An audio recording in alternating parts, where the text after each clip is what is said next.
Bonsoir Didier. Bonsoir Nicolas.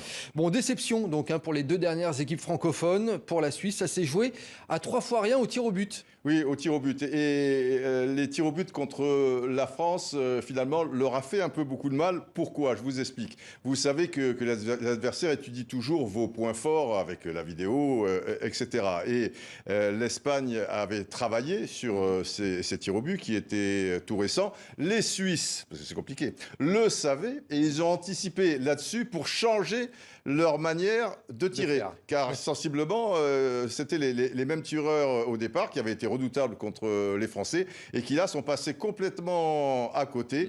Et du coup, les Espagnols l'ont emporté au finish. Bon, il faut reconnaître quand même que Yann Sommer a repoussé un petit peu tout ça, le gardien de but suisse qui a été éblouissant, car à un moment, sa formation s'est retrouvée à 10 et les prolongations étaient très compliquées. Mais je suis d'accord avec les supporters suisses, c'était déjà formidable ce qu'ils ont réalisé. Bon, et puis pour la Belgique, on savait que ça allait être difficile face à l'Italie. C'est un adversaire de taille. Oui, je vous l'avais dit hier, ils sont redoutables, ils ont une tactique qui est parfaitement huilée, une équipe enthousiasmante.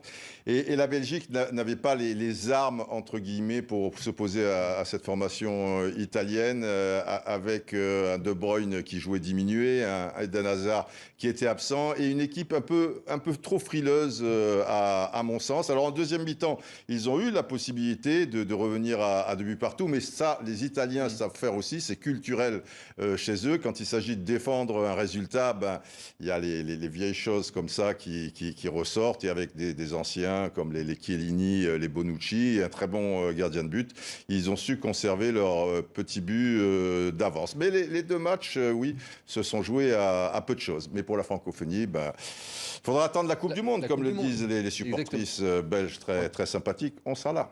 En tout cas, Espagne-Italie, ça sera une sacrée affiche pour les demi-finales. Mais Didier, 2 autres rencontres à suivre aujourd'hui, parce que les quarts de finale, eh bien, ça se poursuit. Voilà, on connaîtra donc les prochains demi-finalistes rapidement pour ce match République tchèque-Danemark qui se dispute en ce moment. Les Danois, avec leur fougue et toutes les raisons qu'on a expliquées tout au long des journaux sur TV5, sont quand même légèrement favoris.